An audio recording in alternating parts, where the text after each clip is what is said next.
अस्सलाम वालेकुम बच्चों। उम्मीद करता हूँ आप सब खैरियत से होंगे। आज हमने इंटरप्रिटेशन के अंदर थर्ड पार्ट इसका स्टार्ट करना था, इंटरप्रिटेशन ऑफ आईआर स्पेक्ट्रम का। जिसके अंदर हम देखेंगे एल्डिहाइड की पीक हमें कहाँ पे मिलेंगी, कीटोन्स की कहाँ पे मिलेंगी, ईस्टर्स की कहाँ पे मिलेंगी और कार्बोक्सिलिक एसिड्स की पीक कहाँ पे मिलेगी। उम्मीद करता हूँ कि आप लास्ट वाले जो रेंजेस हैं वो याद कर रहे होंगे। लास्ट में हम इसका टेस्ट लेंगे, उसके अंदर मैं आपको कुछ स्पेक्टर्स दूंगा, उसमें हमें आप लोगों ने हमें कमेंट बॉक्स में बताना है कि इसकी पीक्स कहाँ कहाँ पे आती हैं। तो आज हम देखेंगे एल्डिहाइड की पीक्स कहाँ कहाँ पे आएंगी। तो एल्डिहाइड के अंदर अगर देखें तो एल्डिहाइड की स्ट्रक्चर कुछ इस तरह की होती है। बाकी तो ये सारा वो अल्केन वाला CH3 CH2 उसकी हुई 2850 से 2970 के दरमियान आ रही होंगी। यहाँ पर एक नया बॉन्ड है C डबल बॉन्ड O, और एक ये कार्बन हाइड्रोजन का बॉन्ड है जो उसके साथ कनेक्टेड है, जो डबल बॉन्ड O के साथ कनेक्टेड है। तो इस कार्बन हाइड्रोजन की जो पीक है वो हमें मिलेगी 2720 से 2820 के दरमियान।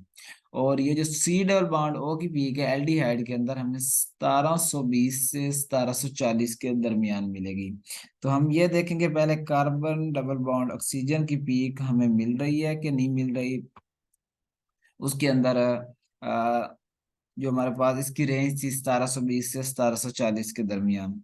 तो अगर हम देखें तो पहली जो पीक है ये देखें यहाँ पर ये 1600 1700, ये 1720 से 1750 तकरीबन ये बन रहा है 1750। तो ये हमें मिल गई कार्बन डबल बॉन्ड ऑक्सीजन की पीक।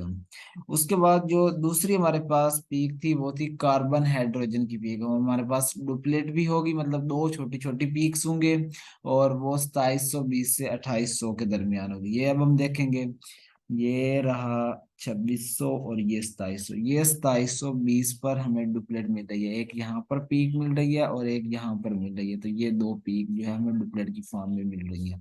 तो इसका मतलब है ये हमारे पास क्या हुआ, एल्डिहाइड हुआ। तो ये बेसिकली जो है साइक्लोहेक्साइल कार्बोक्सिल एल्डिहाइड की स्ट्रक्चर है। इसके लिए इसकी ये पीक्स जो है 2800 से 2970 के दरमियान, 2850 से ये हुई CH3 CH2 ग्रुप्स की पीक्स हैं जिस तरह अल्केन्स के अंदर आती हैं। उसके बाद हमने देखना है कीटोन की पीक हमें कहाँ पे मिलेगी। कीटोन सेम एल्डिहाइड की तरह होता है, लेकिन इसके जो आखिर में होता है कार्बन हाइड्रोजन बॉन्ड नहीं होता, यहाँ पर CH3 होगा। यानी कि यहाँ पर हमें एक पीक तो मिलेगी कार्बन कार्बन बॉन्ड की और एक मिलेगी कार्बन ऑक्सीजन बॉन्ड की। और तीसरी पीक जो हमें मिलेगी ये कार्बन हाइड्रोजन बॉन्ड की मिलेगी। तो इस केस में कार्बन हाइड्रोजन बॉन्ड की जो पीक होगी वो हमें 2900 से 3000 के दरमियान मिलेगी। और कार्बन डबल बॉन्ड ऑक्सीजन की जो पीक है वो हमें मिलेगी 1705 से 1725 के दरमियान। तो हम देखेंगे एग्जाम्पल में कीटोन की पीक कहाँ कहाँ मिल रही है। तो अगर हम यहाँ पर पहली पीक देखें तो ये हमें ऑलमोस्ट 1705 में ही मिल रही है, 1705 से 1725, बिल्कुल 1700 से आगे स्टार्ट हो रही है। तो इसका मतलब है ये हमारे पास कीटोन है। और दूसरी यहाँ पर हमने जो पीक देखनी है वो देखनी है कार्बन हाइड्रोजन बॉन्ड की पीक, जो 2900 से 3000 के दरमियान में मिलेगी। तो ये देखें तो ये हमारे पास 3000 के दरमियान बिल्कुल करीब करीब मिल रही है। तो इसका मतलब है ये हमारे पास क्या हुआ, कीटोन हुआ। ये 3 मिथाइल 2 पेंटानोन की स्ट्रक्चर है। उसके बाद कार्बन कार्बन बॉन्ड की ये पीक हमें यहाँ पर मिल रही है 1400 से 1500 के दरमियान में, ये वाली ये कार्बन कार्बन बॉन्ड की पीक है। उसके बाद इसके अंदर हमारे पास ईस्टर्स आ जाते हैं। ईस्टर्स की स्ट्रक्चर हमारे पास कुछ इस तरह से होती है, RC डबल बॉन्ड OR। तो यहाँ पर एक तो हमें कार्बन ऑक्सीजन बॉन्ड की पीक मिलेगी, एक हमें peak carbon double bond oxygen की मिलेगी, और बाकी जो अल्काइल ग्रुप है वो वही अल्केन वाली पीक आ जाएंगे 2850 से 3000 के दरमियान। कार्बन ऑक्सीजन बॉन्ड की जो हमें ईस्टर की फॉर्म में पीक मिलेगी वो मिलेगी 1150 से 1250 की रेंज के अंदर। और ईस्टर की जो कार्बन डबल बॉन्ड ऑक्सीजन की पीक है वो हमें मिलेगी 1735 से 1750 के दरमियान। तो हम ईस्टर की स्ट्रक्चर देखेंगे कि ये पीक हमें मिल रही है या नहीं मिल रही। यहाँ पर अगर हम पहले देखें तो ये 1600 1700, ये 1735 50, मतलब यहाँ पर ही हमें ये पीक एक मिल रही है उसी रेंज के अंदर जो हमें बताई गई है। तो ये ईस्टर के लिए कार्बन ऑक्सीजन बॉन्ड की पीक कंफर्म हो गई। उसके बाद है कार्बन कार्बन बॉन्ड की पीक, तो यहाँ पर ये 1300, ये 1200, तकरीबन ये 1200 की रेंज के अंदर ये पीक हमें मिल रही है। तो मतलब ये हमारे पास वो वाली पीक भी आ गई। बाकी 2800 से 50 से 2970 के दरमियान ये वाली पीक भी हमें मिल रही है CH3CH2 ग्रुप्स की। तो ये हमारे पास ईस्टर जो था वो यहाँ पर कंफर्म हो गया। उसके बाद हमारे पास है fourth group carboxylic acids. Carboxylic acid को डिटेक्ट करना और अल्कोहल्स को डिटेक्ट करना आई थिंक सबसे आसान है, क्योंकि इनका जो होता है स्पेक्ट्रा बिजिएस्ट होता है। कार्बोक्सिलिक एसिड का जो OH ग्रुप का स्पेक्ट्रा है ये 24 से शुरू होता है और 3500 तक चला जाता है। मतलब ये काफी बड़ा जो इसकी पीक बन रही होती है। बाकी इसके अंदर जो कार्बन ऑक्सीजन बॉन्ड की पीक होती है इनको वैसे देखने की जरूरत नहीं होती, लेकिन ये 1150 से 1250 के दरमियान होती है। और कार्बन डबल बॉन्ड ऑक्सीजन की पीक 1700 से लेकर 1725 के दरमियान होती है, क्योंकि यहाँ पर हमारे पास एक ऑक्सीजन और हाइड्रोजन का ये वाला बॉन्ड बन रहा है, ये कार्बन ऑक्सीजन का बॉन्ड बन रहा है, और ये कार्बन ऑक्सीजन का सिंगल बॉन्ड बन रहा है। बाकी वही आर का जो है CH3CH2 कोई भी अल्काइल ग्रुप है वो अल्केन वाली ही पीक सारी आ जाएंगी। तो हम कार्बोक्सिलिक एसिड देखेंगे कोई एग्जांपल के साथ, ये वाला देख लेते हैं। तो ये देखें, ये तकरीबन यहाँ से स्टार्ट हो रहा है पी स्पेक्ट्रा 2400 से, ये देखें 2400 से शुरू हुआ है इस तरीके से, ये 3500 तक जाएगा, यहाँ पर खत्म होगा।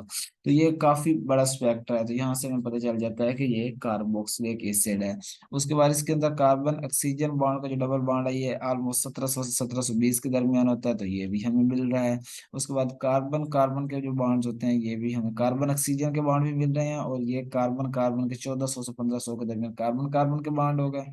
और ये कार्बन ऑक्सीजन के बॉन्ड्स हो गए जो हमें तकरीबन 1250 से 1300 के दरमियान, ये उसके दरमियान में मिल रहे हैं, ये भी आ गए। तो यहाँ से हमें पता चल गया, ये वाले देखने की जरूरत वैसे नहीं होती, अगर ये वाला एस्पेक्ट आ जाए तो हमें पता चल जाता है कि ये कार्बोक्सिलिक एसिड ही है हमारे पास। उसके बाद हमारे पास IR स्पेक्ट्रम के अंदर एसिड एनहाइड्राइड आ जाता है। एसिड एनहाइड्राइड की स्ट्रक्चर कुछ इस तरह से होती है। तो यहाँ पर R सी डबल बॉन्ड और O सी डबल बॉन्ड, हमने पढ़ा था कि अगर कोई हमारे इसके दरमियान कोई कॉमन ग्रुप आ जाए और उसके बाहर दो सेम सेम ग्रुप हो तो वहां पर क्या होगी, कपलिंग होगी। तो यहाँ पर हमें दो पीक मिलेंगी। पहली पीक नॉर्मल जो कार्बन ऑक्सीजन बॉन्ड की रेंज है उसके अंदर मिलेगी, और जो दूसरी पीक मिलेगी उससे थोड़ी आगे वाली रेंज के अंदर मिलेगी। उसके बाद ये कार्बन और ऑक्सीजन का बॉन्ड इसके अंदर आ रहा है। तो कार्बन जो डबल बॉन्ड ऑक्सीजन का है, क्योंकि ये दो बॉन्ड है, तो एक पीक हमें 1740 से 1770 पर मिलेगी, और दूसरी जो पीक है 1810 से 1840 पर मिलेगी कपलिंग की वजह से। और कार्बन ऑक्सीजन बॉन्ड की जो पीक है 1000 से 1100 के दरमियान मिलेगी। एसिड एनहाइड्राइड हम देखते हैं, तो हमने क्या कहा था, हमें दो पीक्स मिलेंगी। एक कहाँ पर मिलेगी, 1750, मतलब यहाँ पर 1720 से 1750 के दरमियान। और दूसरी 1810 से 1850, मतलब यहाँ पर 1800 से 1850 की रेंज में, यहाँ पर ये भी हमें मिल रही है, और ये भी, ये दो पीक होगी C डबल बॉन्ड O के लिए कंफर्म। उसके बाद कार्बन ऑक्सीजन बॉन्ड की पीक हमने पढ़ा 1000 से 1050 1100 के दरमियान ये हमें पीक मिलती है, तो ये भी यहाँ पर हमें मिल रही है। तो यहाँ से हमें कंफर्म हो गया ये हमारे पास एसिड एनहाइड्राइड है। और एसिड एनहाइड्राइड के केस में अल्काइल ग्रुप की जो पीक्स आती हैं 2850 से 2970 के दरमियान, ये थोड़ी ऊपर की तरफ आती हैं, मतलब होती हैं वही इसी रेंज में होती हैं, लेकिन ये थोड़ी ऊपर होती हैं। उसके बाद है एसिड हैलाइड्स, इसका बिल्कुल उसी की तरह सेम है, लेकिन इसके अंदर हमें क्योंकि कपलिंग नहीं हो रही तो कार्बन ऑक्सीजन बॉन्ड की एक ही पीक आएगी, और वो 1770 से 1820 के दरमियान आएगी। और यहाँ पर कार्बन और क्लोरीन का बॉन्ड बन रहा है, तो इसकी पीक हमें 600 से 800 के दरमियान में मिलेगी। इसकी हम पीक देखेंगे एसिड हैलाइड की, तो पहली पीक कार्बन क्लोरीन बॉन्ड की अगर देखें तो 600 से 800 के दरमियान में मिलनी थी। तो ये ऑलमोस्ट हमें ये पीक मिल रही है कार्बन और क्लोरीन की 600 से 800 के दरमियान, ये वाली एक, ये इसके लिए कंफर्म कर दिया। और उसके बाद जो सेकंड पीक थी कार्बन ऑक्सीजन बॉन्ड की, तकरीबन 1770 से 1820 के दरमियान थी, तो ये 1770 से शुरू हो रही है और 1820 पे ये खत्म हो रही है। तो ये पीक भी हमें इस रेंज के ऊपर मिल रही है। तो इसका मतलब है ये हमारे पास है एसिड हैलाइड। उसके बाद हमारे पास अमाइड्स आ जाते हैं। अमाइड्स का फार्मूला कुछ इस तरह से होता है, यहाँ पर NH बॉन्ड एक आएगा और C डबल बॉन्ड आएगा। जो अमाइड्स में C डबल बॉन्ड O होता है उसकी पीक होती है 1640 से 1680 के दरमियान, और जो NH बॉन्ड होता है उसकी पीक तो हमने पहले पढ़ी है 3200 से लेकर 3500 के दरमियान होती है। तो हम अब अमाइड देखेंगे। अमाइड में पहली पीक हमने देखनी थी, ये देखें, ये तकरीबन हमें 1840 के ऊपर ही मिल रही है, 1840 1850 के ऊपर। तो यहाँ पर हमें कंफर्म हो गया C डबल बॉन्ड OU इसके अंदर आ रहा है। उसके बाद सेकंड पीक जो थी वो हमारे पास 3200 से 3500 के दरमियान आनी है। यहाँ पर डुप्लेट आएंगे क्योंकि हमारे पास इसके अंदर NH2 ग्रुप है, एक N का H के साथ बॉन्ड, दूसरा N का H के साथ बॉन्ड। तो ये 3200 के ऊपर पहले हमें एक पीक शो हो रही है, फिर यहाँ पर 3400 के ऊपर, 3200 से 3500 के दरमियान हमें दो पीक मिल रही हैं। तो इसका मतलब है ये हमारे पास क्या है, अमाइड है। दोनों हमारे पास NH के बॉन्ड जो हैं वो यहाँ पर नजर आ रहे हैं। उसके बाद नाइट्रो ग्रुप है, नाइट्रो NO2 है, ये हमने उसके अंदर भी पढ़ लिया था, कपलिंग के अंदर भी, क्योंकि ये दो बॉन्ड नाइट्रोजन जो ऑक्सीजन के साथ बना रहा होता है तो दो हमें पीक्स मिलेंगी। पहली जो है वो नॉर्मल रेंज में मिलेगी, जो नाइट्रोजन ऑक्सीजन का डबल बॉन्ड होता है 1300 से 1380 के दरमियान। और जो सेकंड पीक है वो हमें कपलिंग की वजह से थोड़ी आगे जाके मिलेगी 1500 से 1570 के दरमियान। तो ये हम नाइट्रो ग्रुप के लिए देखेंगे। तो ये नाइट्रो ग्रुप की पीक है, पहली पीक जो है ये हमें 1350 पर ऑलमोस्ट मिल रही है, और जो सेकंड पीक है वो हमें 1520 30 के ऊपर मिल रही है, ये देखें। तो ये दोनों पीक ये नेट्रो ग्रुप को जो है रिप्रेजेंट कर रहे हैं। यहाँ पर हमें कोई 2850 से 3000 के दरमियान यहाँ पर कोई पीक नहीं मिल रही। बाकी कार्बन कार्बन बॉन्ड के लिए, यहाँ पर कार्बन डबल बॉन्ड ऑक्सीजन के लिए वो वाली पीक कोई भी नहीं शो हो रही है। जैसे यस हमारे पास दो पीक शो हो रही हैं जो हमारे पास नाइट्रोजन और ऑक्सीजन की पीक्स हैं। उसके बाद लास्ट है हमारे पास nitrile group. Nitrile group basically इसका बस जस्ट एक ही formula C triple bond N। जिस तरह कार्बन ट्रिपल बॉन्ड कार्बन की अल्काइन के अंदर पीक आ रही थी तकरीबन 2100 से 2250 के अंदर, इनकी पीक भी उसी तरीके से 2100 से लेकर 2280 के दरमियान आती है। और इनके अंदर फर्क ये होगा कि वहां पर जो हमारे पास CH3 ग्रुप आ रहे थे वो वाली पीक्स आ रही थी।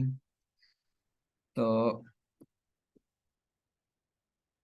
ये पीक है इसके लिए, कार्बन ट्रिपल बॉन्ड से NO ग्रुप के लिए पीक है। तो ये हमें बिल्कुल वहां पर 2200 ऑलमोस्ट 50 के ऊपर ये पीक हमें मिल रही है। तो इससे हमें ये कंफर्म हो गया कि ये हमारे पास क्या है, नेट्राइल ग्रुप यहाँ पर कोई ना कोई ऐड है सीट पे बर्निंग। ये बेसिकली प्रोपियोनेट्राइल की पीक है। अब तक हम जो भी फ्रीक्वेंसीज की रेंजेस पढ़ रहे थे हमने स्ट्रेचिंग फ्रीक्वेंसीज के लिए पढ़ी हैं, बेंडिंग के लिए हमने नहीं की। तो अगर आप स्ट्रेचिंग की जैसी ये फ्रीक्वेंसीज याद कर लेते हैं तो आपको इनके स्पेक्ट्रास को इंटरप्रेट करने में कोई ज्यादा मुश्किल नहीं होगी।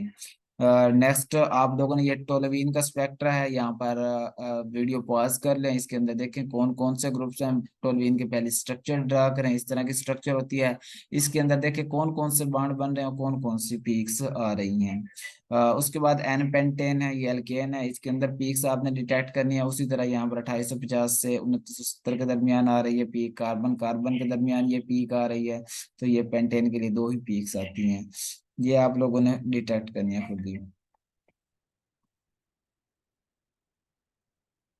उसके बाद एनहेक्सेन है, ये भी एल्केन है, इसके लिए आप खुद से करेंगे और कमेंट बॉक्स में हमें बताएंगे कि इसकी पीक्स कहाँ कहाँ के ऊपर आ रही हैं।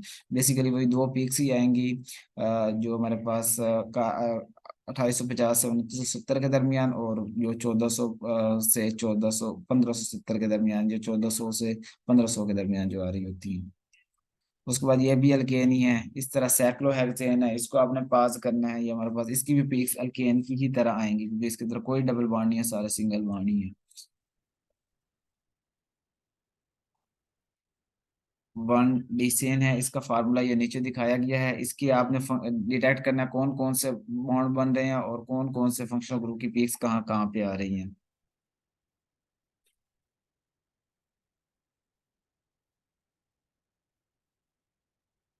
उसके बाद ये 2 मिथाइल 1 ब्यूटेन है, अल्कीन के लिए पीक दी हुई है। वीडियो को पॉज करके आप खुद से इसको सॉल्व करने की कोशिश करें, देखें कहाँ कहाँ पर इसकी पीक्स आती हैं। इस तरह इसको पॉज कर लें। तो यहाँ पर हमारा जो था ऑलमोस्ट स्पेक्ट्रास जो थे, इंटरप्रिटेशन स्पेक्ट्रा के सारे फंक्शनल ग्रुप की जो है ऑलमोस्ट कंप्लीट हो चुकी है। तो आप जो है फंक्शनल ग्रुप को याद करें, क्योंकि इनको इंटरप्रेट करने के लिए फंक्शनल ग्रुप जो है उनके जो रेंजेस हैं वो याद होना बहुत ज़्यादा ज़रूरी है। ये जस्ट मैंने कुछ एग्जांपल दी हुई हैं, इनको सॉल्व भी किया हुआ है, कुछ को कुछ नहीं किए हुए, तो ये आप खुद से ट्राई करने की कोशिश करेंगे। Thank you so much. तो हमारी जो इंटरप्रिटेशन थी आईआर स्पेक्ट्रम की वो यहीं तक थी। उम्मीद करता हूँ कि आपको जो है वो अच्छे से समझ आई होगी। बाकी रेंजेस हैं वो आपने खुद याद करनी है। उसके अलावा अगर आपको हमारी वीडियो अच्छी लगी है तो चैनल को सब्सक्राइब करें और बेल आइकन को दबा दें, ताकि आपको हमारी तरफ से जो है वो मज़ीद जो नोटिफिकेशंस हैं वो मिलते रहें। Thank you so much.